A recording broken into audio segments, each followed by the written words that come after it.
all cancer is a change in your life that you can deal with just like you deal with all the other changes in your life. All of a sudden, he realized he's done a lot of stuff in his life, and most of us all have. We just don't give Mhm. ourselves credit for it. Hey, friends, welcome to another episode of the Vibe with Kai podcast. My name is Kairos Keenan Westcott. Welcome to the show. Before we dive into today's chat, let's talk about something that smells absolutely amazing. Yes, that's right. This episode is brought to you by Sucreabeille. You have to check out this exclusive collaboration that I did with them. We created a fragrance and it's called Why Did I Walk Into This Room? It is a completely gender neutral fragrance and it smells exactly like a delicious mix of cinnamon and cherry pie. We created this fragrance as a love letter to the ADHD community. Trust me, your nose will thank you. So go grab a bottle today. Friends, today's episode is titled You Are Not Your Diagnosis, Healing, and Purpose. We spend a lot of time on this show talking about the mental load of ADHD and anxiety and just surviving the day. But what happens when your body itself throws a curveball that you never saw coming? There is a messy, complicated middle ground between getting life-altering medical news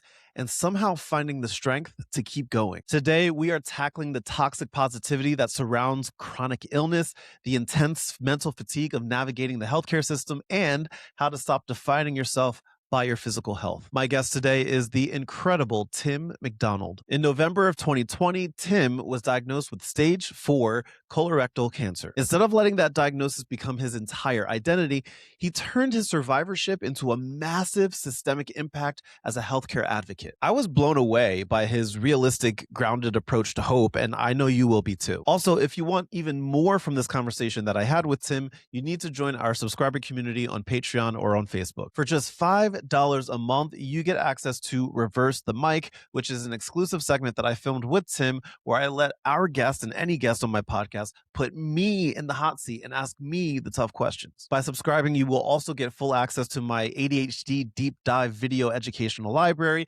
and highly exclusive behind the scenes looks at my life and my mental health journey that I don't post anywhere else. With that said, sit back, relax, and enjoy my chat with the brilliant and brave Tim McDonald. I'm here with my friend Tim McDonald. Tim, what's going on, man? How you doing? Doing great. Just so glad to be talking to you tonight. Yeah, man. We right before we started recording, we were talking about how I live in New Jersey and you spent some time in New Jersey. So you know what it's like talking to us crazy New Jersey folk. Yeah, most of my childhood, especially in the summers on LBI, like we were talking. Yeah, yeah, oh, absolutely, yeah. So I love the Jersey Shore. You usually find me in what's the name of it? Oh my gosh, not Cape May. Oh, this is gonna. Why am I blanking? What is the name of that beach? Tim, no, what is it called? Oh my god, Ocean City. There we go. Woo, Oh, there we found go. it, Okay, I was going to say this found is going to it. be one of my questions for you. I know. It took me a second. I found it. I was like, wait, no. But no, listen, Tim, man, it's truly it's an honor to sit down with you today. While I was researching your background and preparing for this conversation, I was struck by the massive pivot that your life took back in November of 2020. You spent 17 years building communities for massive brands, and then overnight you just had to navigate a deeply personal community of patients and doctors and advocates after a stage 4 colorectal cancer diagnosis. Tim, wow, like tell me about that transition from managing communities for corporate brands to just suddenly having to navigate the healthcare system and patient advocacy. Yeah, it really was something that I didn't really dawn on me that anything was, Hmm. changing other than that I was the type of guy who didn't go to, typical male, didn't go to the doctor or Yeah, anything on a regular yeah, basis. yeah. And all of a sudden I was, but I really and it was during still COVID time. So, it was definitely like kind of nice to get out of the house, so to speak. Sure. And, Yes. you know, Yeah. It it seems like a wasn't fever fun where dream I at was that at going this or what I was point. going to go through, Like but, at least I got to six get out years of the house. later, six Yeah. years later, so it feels like a fever dream. Like the whole COVID like time frame. It's so crazy to think about what life was like back then. Yeah. But I really, after about a year of my treatment and getting into Hmm. some of these support groups that I belong to, it really just became one of these things where I started all of a sudden going, man, there's so many similarities to what I do for a Yeah. living compared to what these groups and all these people are doing.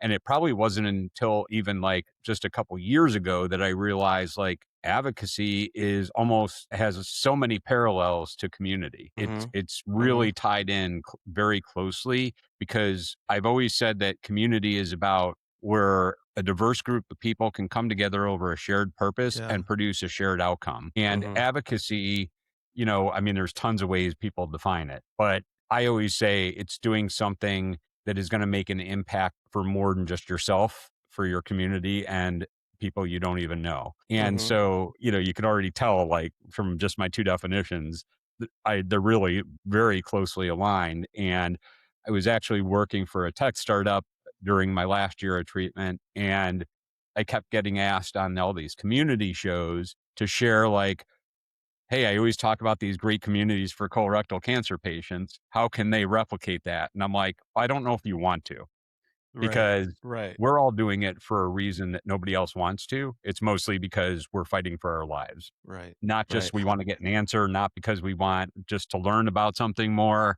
not Yeah. because we want to connect with people. It's because we are really honestly fighting for our lives and needing to get information from people who have been through it or are going through it just like we are. And the one difference I always used to say was, most communities professionally lose people because they lose interest, they don't need them anymore, whatever. In our cancer communities, we lose people because they pass away.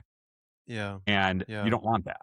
You don't want a community like that, but it's out of necessity. So there's so many parallels and lessons I've learned. And now I'm back, in addition to being an advocate almost full time. Yeah. I have a full time job back in the community profession again. So it Yeah. is like I'm getting to apply both of these things to both worlds again. Yeah, no, and that's great. And for the people that are watching or listening right now that aren't familiar with what colorectal cancer is, can you explain what it is, how it affects the body? Like, what is it? Yeah, so colorectal is basically a combination of your colon and your rectum. Uh-huh. So they just Uh-huh. call it colorectal. So anything Uh-huh. from your colon all the way to your anus. And Uh-huh. the rectal cancer patients say that, like, we don't, or anal cancer is different, Uh-huh. but Sure. and each Sure. depending on where it is in your colon, how far down Yeah. it is in your rectum, and if Uh-huh. it's in your anus, it's all like, Yeah. there's different treatments, different ways that you Yeah. go about getting it taken care of. But basically, I'm sure most of us have all seen or heard of Cologuard test, right? Like, poop in a Uh-huh. box, right? And Yeah. I Yeah. think Saturday Night Live did a funny skit on it about 4 years Yes. ago. I It was remember that. hilarious. I remember that. Yeah, I do remember that. But for people that don't have symptoms or a family history, that's a great non-invasive tool. You just have your doctor order it, send it to your house, Uh-huh. get it taken care of. If you Uh-huh. do have high probability of getting it through family history, or you have symptoms, a colonoscopy is a way to go. And it's Yeah. just, a lot of, and especially I think a lot of guys look at it and go, no way am I sitting down on a table and having somebody stick something up my butt, you know? Right, exactly. Yeah, it's that pride in them coming out like, "No, I'm not gonna let that happen." But to your But point, it's so important. It's important to it's have that done. important, and I always, now that I've been through what I go through, I tell guys all the time when they complain about the prep, because that's what you always hear people talking about, because you need to Mhm.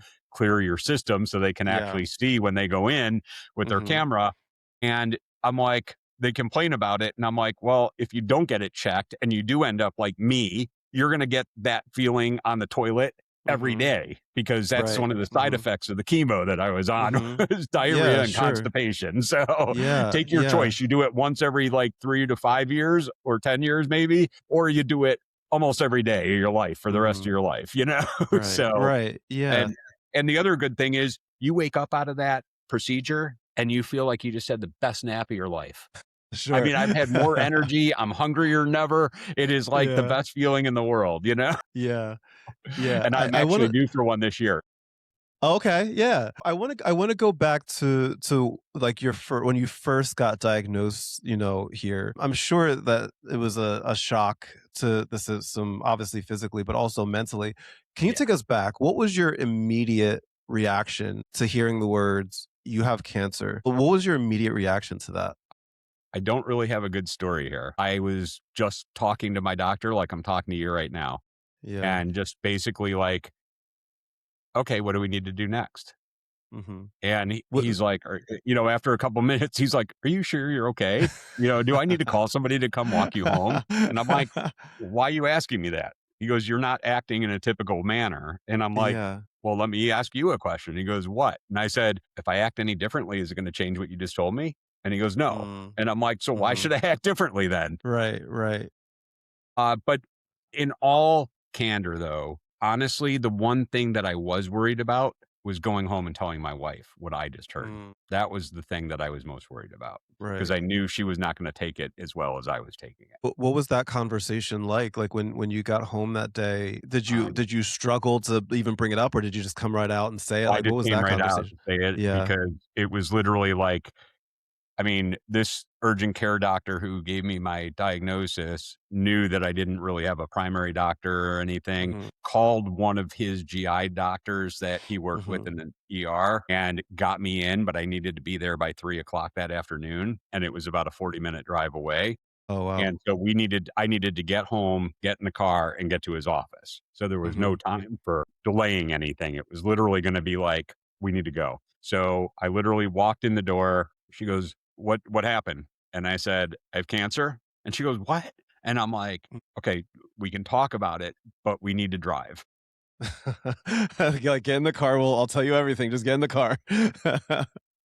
Yeah, And, yeah. I mean, she really, I mean, a lot of the first couple weeks and months were literally like me, even though she was taking care of me in a caregiving way, I think I was being the caregiver for her in kind of a mental capacity way Mhm. of, Yeah, "Hey, listen, if you spend all this time worrying about me being gone, we're wasting days that we have together right now. So let's just focus on what we have today, not worry about what tomorrow brings. Just right. let's focus on right now, right here, and just make the best of it." And Yeah. eventually that, it took, like you can't just say words and people change their mindset. But over time it did change. And, I remember the first trip I wanted to take because I had a free couple nights at a place in Cancun, and I was Yeah. still in my really aggressive chemo. And, she was like, "But we needed to go before it expired, right?" And I'm like, "Hey, let's go," Let's go, and we're going to Cancun, baby, let's go. and and to make her more comfortable, our friends actually booked a trip and came with us. We Nice. ended up meeting a Mhm. guy I went to high school with. He recognized me at the pool. So it ended up being a great trip.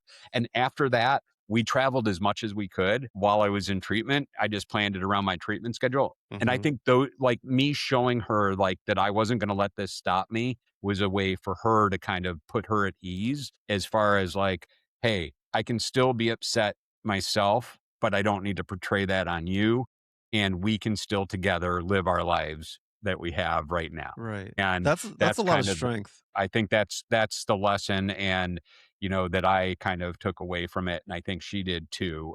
Yeah. Now I will say after, you know, I ended up, just so everybody understands, I did have a liver transplant almost 3 years Mhm. ago. And once I had that, I was considered no evidence of disease, meaning that they got the rest of the cancer out of me. But Mhm. in her mind, we were done with cancer. And in my Mhm. mind, cancer, I told her, cancer is always going to be part of who I am. It's never going to go away. Right. And so, that kind of was another, element of our relationship where it took a little bit of time for us to come to understanding of we're both individuals, even though we're both together.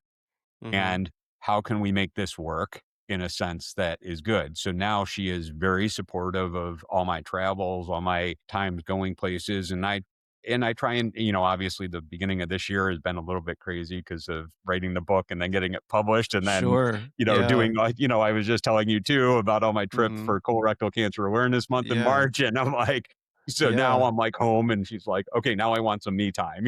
Yes. Yes. Absolutely. I'm curious because, like, it sounds like from the get-go, as soon as you got the diagnosis, you had, like, this strength within you to process this in a healthy way. I would imagine that you speak with a lot of people that have cancer diagnoses that they're probably not there yet. What do you say to them? How did you already get to that point? Was it because of like previous experience in life that you had to go through that allowed you to help process things in a healthy way? And on top of that, what do you say to people that may not be at the same point that you were when you got your diagnosis? Yeah, well, first let's unpack how I got to where I was. Mhm, You know, I did live up in New York for a few years and worked at HuffPost. And mhm. being exposed to Ariana at the time when she was still running it, and some of Or in the a Huffington. bloggers. Yeah, Ariana Huffington. Some of Mhm, the bloggers that we had that were into, consciousness and mindfulness and meditation and yoga mhm. and breathing, and obviously her big thing about naps and sleeping and Yeah, but yeah. all these things. And I would have conversations with some of these people and Mhm, start explaining how I was really interested in it and was working on it myself. And I'd start like I'd never forget. Like I always thought like if I have all these thoughts in my head because I'm almost like talking to myself, externally outside of myself. And I mhm. said, if I told anybody this, they'd probably bring a, white coat and take me away, and, and they were like, Tim, you don't understand what you're saying. You're talking about levels of consciousness that most people are never able to achieve. Mhm.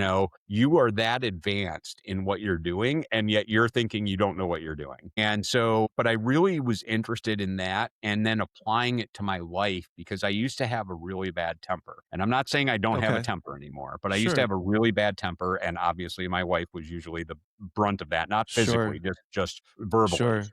Yeah, And yeah. and I didn't like that about myself. And so I used this kind of mindfulness and consciousness to understand how I could change that behavior Mm, of instead of letting those emotions boil up, just my first thing was recognizing that they were boiling up. mhm. Second thing was starting to count to 10 before I reacted, which usually I didn't get past one or two most of the Right, time at the right. beginning. And then, I got to 10, but usually once I got to 10, I started realizing how my emotions had started subsiding when I reached 10. And then I was able Mhm, to consciously say, I know if I react a certain way, I'm going to get the same reaction as I always get, which I don't like. If I try something different, I don't know what the reaction is going to be, mm. but it won't be what I got this time. It'll be different. Right, So let's just right. try it and see what works. And we'll keep trying until we figure out something that works. And Mhm. so that kind of whole process, I used to say like my cancer diagnosis and how I responded to that was 10 years in the making. Sure. That had started Mhm, back up in New York and all this work that I brought down to Tampa with me that I was able to react that way. Now, mhm, how do I talk to other people that aren't necessarily like this? And mhm. I love talking with recently diagnosed patients, especially men. And I'll never forget I was on the phone with a sheriff from Florida, and he joined our men's cancer group. And I got on a phone call with him, and we were talking, and he's like, I was getting ready to retire. This is my life. It's changed. Now I'm not like nothing's going to be the same. Everything's going to be different. I can't work out anymore like I used to. I can't do this. And I just stopped him and I said, okay, let me ask you a question. I didn't just stop him. I let him say his thing. But, Yeah. once he got Let done, 'em finish, yeah. yeah, I let him finish. And then Yeah. once he got done, I said, "Let me ask you a question." I said, "When you left your house and started living on your own, was it a change?" "Yes." "When you met your wife and got married, was it a change?" "Yes." "When you had your kids, was it a change becoming a dad?" "Yes." I said, "All cancer is a change in your life that you can deal with just like you dealt with all the other changes in your life." Love And I that. think when I put it in those terms to him, all of a sudden he realized he's done a lot of stuff in his life. And most of us all have. We just don't give Mhm. ourselves credit for it. Yes. So when something major happens, why aren't we giving ourselves credit for the fact that we've been through some tough shit in our lives, that Absolutely. major changes, and we can deal with this. We can deal with it. And I agree. that's not like a macho guy thing. That is like a human thing. That It's is yeah, like absolutely. it's a human element that we are all capable of doing remarkable things. And we Yeah. just need to give ourselves credit that we are capable of doing them. Mhm. I agree 100%. I'm curious, like, what point during your treatment did you decide that you were going to actively turn your survivorship into impact? Like, did you know immediately that you like, this is what you wanted to do, or did it take some time? Well, pretty much I always say it took me about 3 days, and the only reason why it took me 3 days was because I wanted to make sure I told all my family before I announced it publicly on Sure. social media. Yeah. But I knew almost from I'm a firm believer that everything happens in life for a reason. And Mhm. my key thing was that my reason for this happening to me was to make sure that my friends and family and people I knew wouldn't have to go through the same thing that I'm about to go through, because I could Mhm. tell them about the importance of getting screened. I could tell them the signs to look for. I Right. could tell them, I'm not going to tell them go drink this juice, go have this diet, but I can tell Yeah. them, like, healthy choices that we look at and in our lives that can reduce your risk of getting colon cancer. And that was how my advocacy started. I just called it creating awareness back then, but now I know that awareness is a key component to advocacy. And so I was advocating almost from day 3 of my diagnosis. It's just evolved and grown and matured in the 5 years since then. So hearing about that initial shock that people might get, I think that a lot of us may have this like narrative in our head, and I feel like there's like this messy middle area, and there's a lot of misconceptions that people have about living with a major diagnosis. So I want to set the record straight and get your thoughts on this, because I think people often expect patients to constantly be strong and overwhelmingly positive all the time, right? That's the expectation. Do you feel that there is a toxic positivity in the cancer community or chronic illness community, and to a point that it's not looked at realistically? Do you think that's a thing? Do people navigate that? Sometimes do you experience that? Yes. Mhm. Yeah. And I'm kind of shaking my head as you're asking me the question, Yeah. because I am like literally like there's this thing, cancer muggler, and Mhm. that's, you know they're good intention people. And I think that's the play. Mhm. I try not to be the type of person who looks at anything in a dismissive way, because I think that most people, I won't say everybody, most people are coming at it from a very pure, helpful place. Let's Mhm. just face it, they don't know how to talk to you because they haven't been there. And so why should I put them down for trying to do their best to show that they care for me? Mhm. Mhm. Now, does that hurt, I think, all of us as patients? Yes, because I do think that, the one thing I think about most cancer patients is we hate when somebody comes up to says, "You're looking great." What does that Right. have to do with what's going on inside of me? You know, Exactly. my illness is not one that you see on the outside. It happens inside, until I get to the end of life and my liver starts failing and my face turns yellow. Then you can say, yeah, you don't look good. But Right. until then, I'm going to look pretty good, Yeah. even when I'm Yeah. going through chemo. And so, those types of things. And I think the other thing that I think people are good intentioned about is, obviously most people need some kind of financial assistance, unless if you're independently wealthy when you go through a major or, health crisis.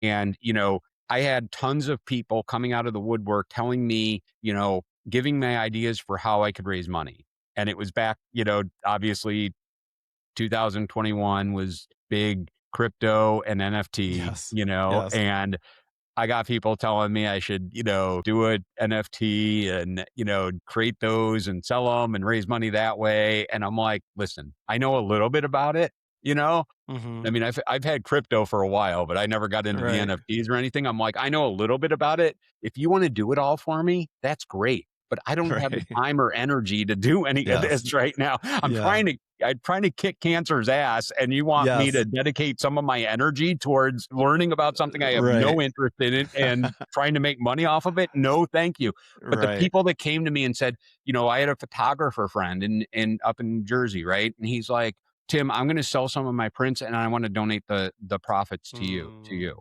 And I'm like, that to me is helpful. The advice on Mhm. how I could raise my own money is not helpful. It's hurtful Right. because it's taking away where my focus needs to be, which is on my health. Yes, and it's funny that you say what you said earlier about people not being able to see what's happening on the inside. They just kinda look at the outside, and, like, my whole platform is from a mental health perspective, right? And we often talk about how people, especially, I'm high functioning, right? So people don't often see the depression and the anxiety and the ADHD and the OCD. They don't see that. They don't see that struggle because it's on the inside. It's inside my brain. you know? Yeah. And I would imagine just like you said, for you, it's very similar. And I think that sometimes when people think about cancer diagnoses, they often understandably think about the physical side of it.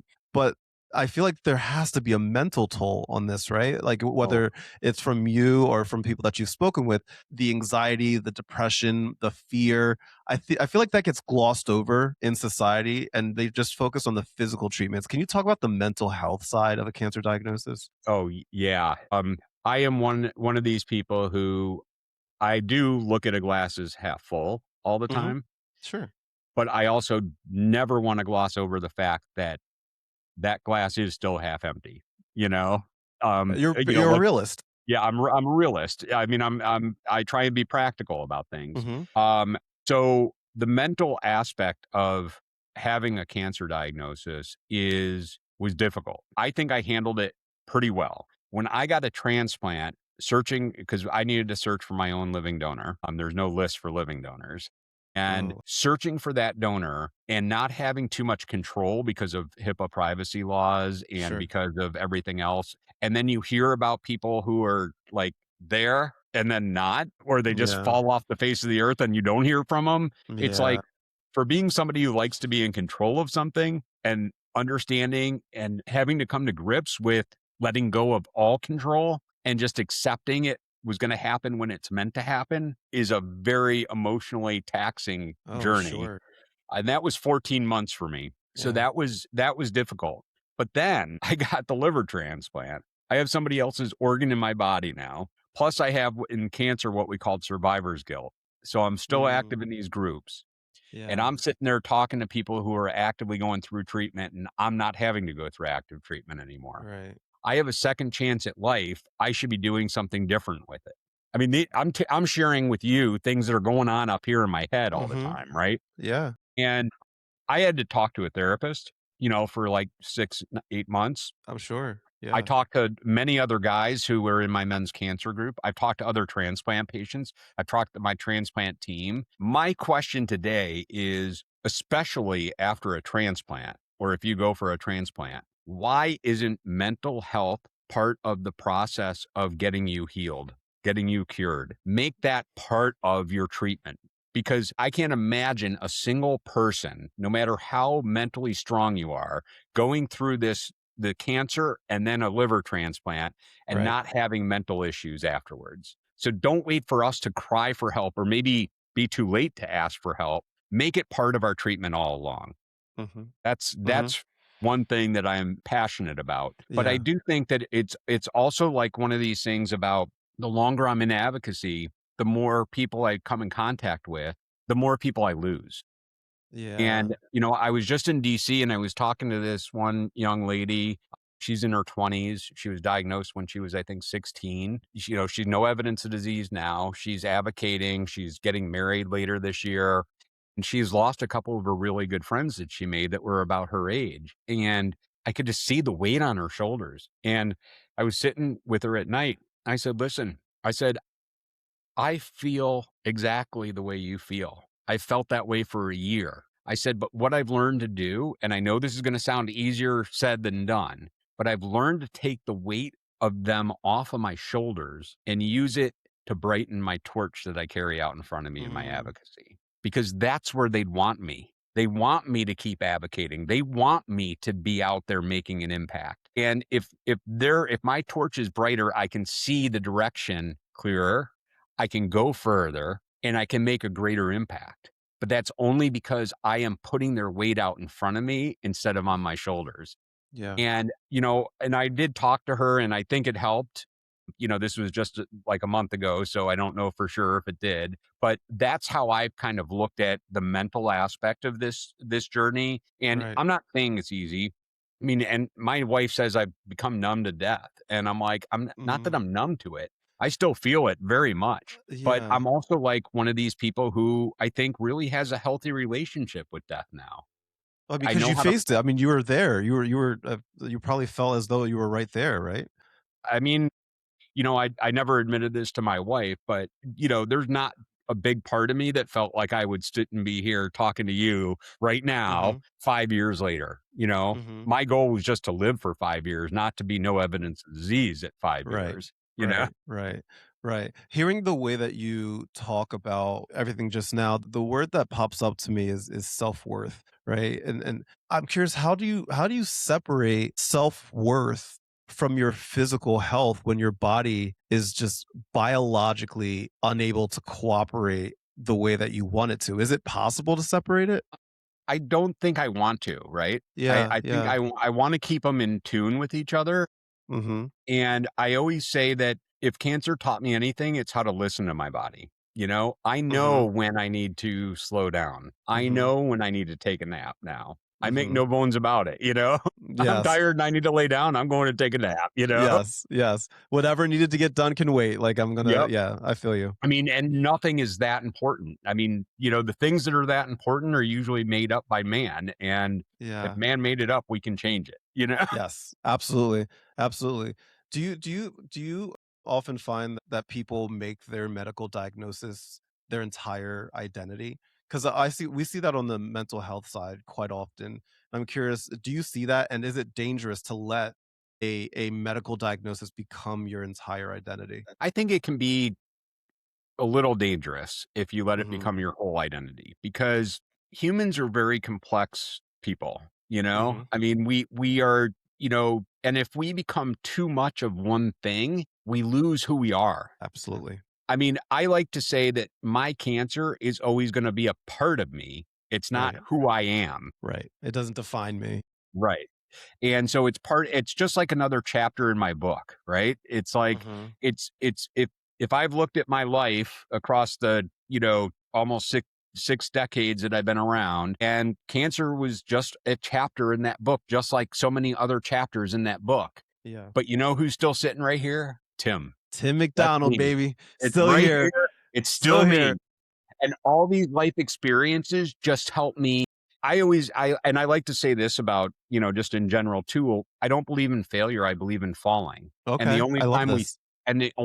we fail is when we don't get back up and learn something from it. I love this. I think it was Michael Jordan was being interviewed recently, because he's in the NASCAR scene now, and he was talking about how failure isn't necessarily a bad thing. You probably learn the most from the things that you fail at, and like that's where you learn some of the most important things. And I love that because it's true. I think that failure obviously has this negative connotation, understandably so, but like the lessons that you can learn from it and the things that you can grow from that, like, it only makes your life better, I think in the long run. But like, as you said, humans are complex people. It's not always going to be positive in our brains as we go through any sort of crisis like this. So I'm pretty sure for you, even to this day, you have your good days and not so good days. How do you talk yourself out of those not so good days? Like, what do you say to yourself to keep yourself going? Because I'm pretty sure that there's people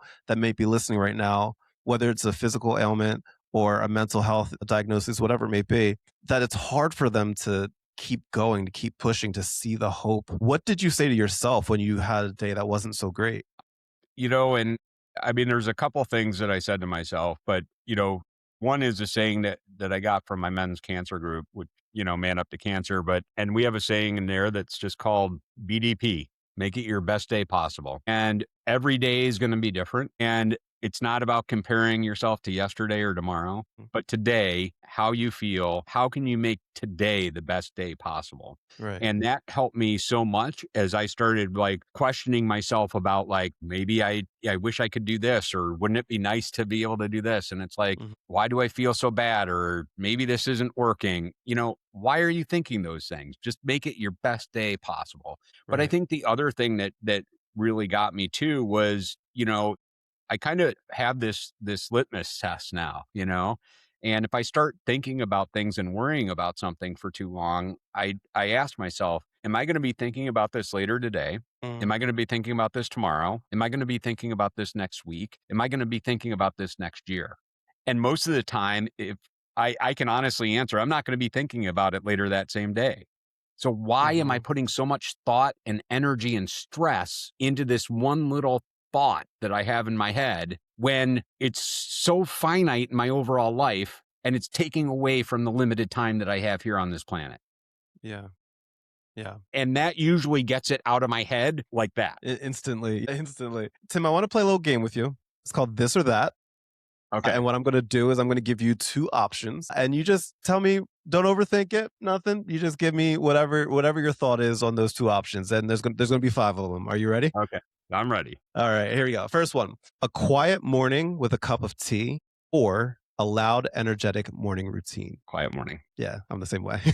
I'm the same way. I'll take my quiet mornings. Usually because I'm not a nice person in the first thing in the morning. I'm not a morning person at all. So like nobody should want to have to talk to me at all. Number two, reading a physical book or listening to an audiobook. Listening to an audiobook. Yeah, I'm the same way. My ADHD needs that audiobook so Yeah. bad because sometimes I'll have to read a page multiple times because my eyes were reading it, my brain was not.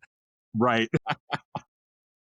Here we go. Number three, planning every detail of a trip that you take or figuring it out when you arrive there. Okay. Figuring Okay. it out when I get there. Yeah. Although Yeah. although the older I get, I find I plan a little bit more, but Yeah. I can go off on a whole nother story about we planned a trip to Turks Uh and huh. we missed the flight to Miami and we readjusted at the airport and booked a flight to Cancun and I did not have anything booked until we got there. Amazing. So, I have done it both ways. Yeah. Yeah. Is your wife the same way or does she want everything like planned out? Or is she good with going with the flow? She's much more of a planner than I am. Yeah. That's fair. Here we go. Number four, public speaking in front of 1,000 strangers or a deep one-on-one conversation. This is tough for me because It's I tough. It's really tough for me enjoy too. both. Yeah. But I really think I get a lot more out of the one-on-one. Yeah. I agree with you. I was the keynote at a conference a couple weeks ago in Austin. And I love speaking to a large group of people, but there's just something about that personal Yeah. connection when you're able to just like go back and forth and there's a lot of special things there. So I'm with you there. And then last one, addressing the systemic problem first or helping the individual person first. I definitely think that I go for the individual person first. hmm Yeah. It feels like it has a more immediate impact on their life, like right then, right Well, and I there. also think that, and I do talk about this a lot in my advocacy. You need to see results in order to keep hmm going. Yes. And those systemic changes take years sometimes to get hmm changed. And Yeah. it's really difficult to keep yourself motivated. Yeah. Yeah. Yeah. Well, luckily they have people like you there to help them. And you have a book that you were talking about just came out. It's called From Yeah. Patient to Advocate. It's officially out. And for anybody that's watching or listening, I'm going to include the link to that in the comments or in the description of this. Tell us about the book. What ways do you hope that this book will change people or help people? Yeah. Well, when about 2 years after my transplant, I was still looking for a job. And I was at a networking event and somebody said, "What would your dream job be?" And I'd said, working in advocacy or working in an advocacy program for one of these organizations. And hmm that started, he goes, "Why don't you start a podcast?" And I've been podcasting for years doing different hmm things. And so I'm like, Yeah. perfect. I will do this. I got the domain. I recorded some episodes and then I got a job, not in advocacy. And that all went on the back burner. And then in the fall, I started publishing the episodes and I hmm started booking more guests. And I'd start having people reach out to me saying, "Hey, how do I get involved in this? How do hmm I do what you do? How do I get to go to these conferences?" And I'm a firm believer that when somebody asks you something 3 times, you should write it down. mm Only this wasn't a blog post. This was much Yeah. more complex than just a simple blog post. So I'm like, hmm this is a book. And I've been told for like 15 years I should write a book. So I'm like, Yeah. this is going to be it. And I wrote the book, but what I really wrote the book for was, a lot of cancer patients write one and it's about a memoir, Mm, about like their journey and everything. And yes, there's a little bit of my journey in the book, but really what it is, it's for a guide for anybody with a chronic disease or a caregiver of anybody with a chronic disease who's interested in really taking something tragic that happened to them and turn it into a positive where they can create a positive impact, not only for themselves, but for others. And I think it's so important because when you have hope, when you have purpose, you are going to have a better chance of having a successful outcome. So, advocacy is not just a feel good thing, it's actually medically good for you as well. Oh, sure. And so I really want to get and I'm a firm believer and I've seen it. The more people that are at the table, whether that be in Washington talking with our representatives, whether that be in front of researchers at these pharma companies or biotech companies, or at our local cancer centers, whether this be, just creating awareness at an event or, Yeah. doing a fundraiser, the more people we have there, the more people take notice. And so the book was really put out to make it easier for people who want to get involved in this to understand how they could get involved, what to do, what to look for, some of the pitfalls, but then also like the things that you need to be aware of, like they make teachers go into a classroom before you can graduate to become an educator, right? Yes. They make Yeah. doctors do their residency so they're in Yep. a hospital setting before they can become, actual doctors. Hmm. And these are all things because if you don't know what you're getting into, you're probably not going to make a good one in that profession. And Right. I want to make sure that people that get involved in advocacy understand what's involved, both mentally and Hmm. emotionally when it comes to advocacy, as well Right. as also the positive uplifting part of Yeah. It sounds like even people that are not like caregivers themselves are diagnosed with any chronic illnesses. It sounds like anybody can and should read this story. Am I correct in assuming that? It sounds like anybody should and could read this. I really think that it's meant for just about anybody, but like, Mhm. I actually just published my latest episode this morning, and it was with the Mhm. director of advocacy for the National Eczema Association, Okay. NIA. Mhm. And so, most of us think, oh, you just have a rash, right? And it's like, but there's people with severe eczema, a lot of them, Mhm. and they can't sleep at night and they're not comfortable. And, so I learned a whole bunch just from listening to her. And so Yeah. it's like, sometimes we don't think of those people as having chronic diseases, right? But we probably all know somebody that does. Exactly. And how can we support them? How can we help?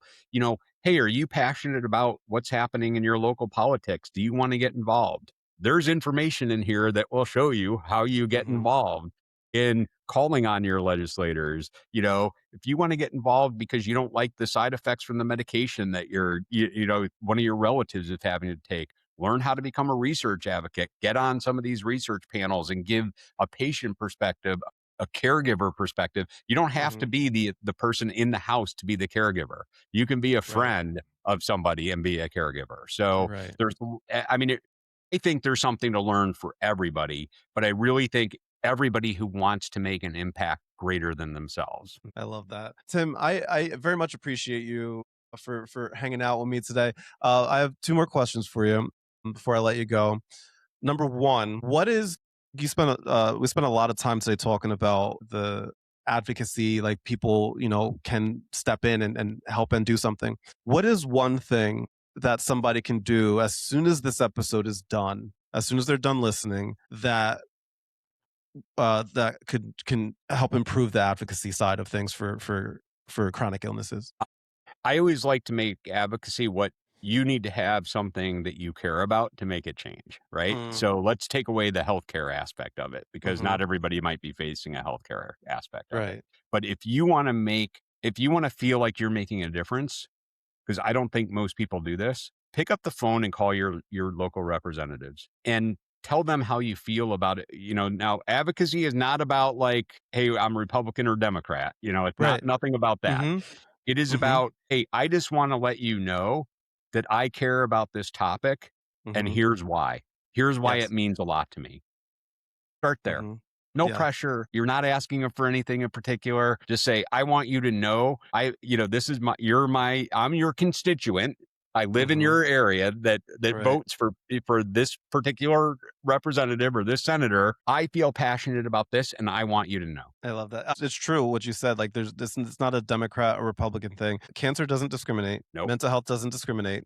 It's like we're like it's not how it works. This is not a No. political thing. It's not a political thing at all. So no, I appreciate you saying that. And my last question to you is, I ask the same questions to all of my guests that are here, and that is, if there's one thing that you want the people that watched or listened to this episode, if there's one thing that you want them to take away from this episode, what is that one thing? Realize that you are an incredible human being capable of doing remarkable things. I love it. I love it. I love that so much. Tim, thank you so much, honestly, for not only being here hanging out with me today, but for your advocacy, for you're changing people's lives, whether you realize it or not. And I know that there's going to be people that are watching or listening to this that are going to be like, oh, I like this Tim guy. And you're good and you're giving them hope. Where, in a place where it's in a world where it's kind of hard to find hope sometimes. But when we have people like you that are using their time and their energy to just give as much hope as possible, like, I am just very, very appreciative of what you do, and I know that they are as well. So thank you for that. And for anybody that's interested in learning more, I'm going to include all of the links, including the links to Tim's book, in the description of this podcast. So all you have to do is go check it out. And Tim, thanks for hanging out with me, man. Thank you. Man, what a powerful conversation. I'm still processing everything that Tim shared with me in this interview. For me, the absolute biggest takeaway was his mindset around giving ourselves credit. We go through massive, terrifying changes in our lives all the time, and we survive them. We adapt. Remembering that we have a track record of resilience is such a realistic and empowering way to look at life's hardest moments. It is the complete opposite of toxic positivity, and I'm absolutely here for it. I highly encourage you to keep up with Tim McDonald. He is out here doing the real work to change the healthcare system for the better. You can find him all across social media. Just search for Tim McDonald and be sure to visit his website at advocacyatwork.com. Most importantly, go pick up a copy of his brand new book, From Patient to Advocate, Turning Survivorship into Impact. Whether you are navigating an illness yourself or acting as a caregiver for someone that you love, this book, I promise you, is going to give you the actual tools to make a positive impact. Go support him, go buy the book.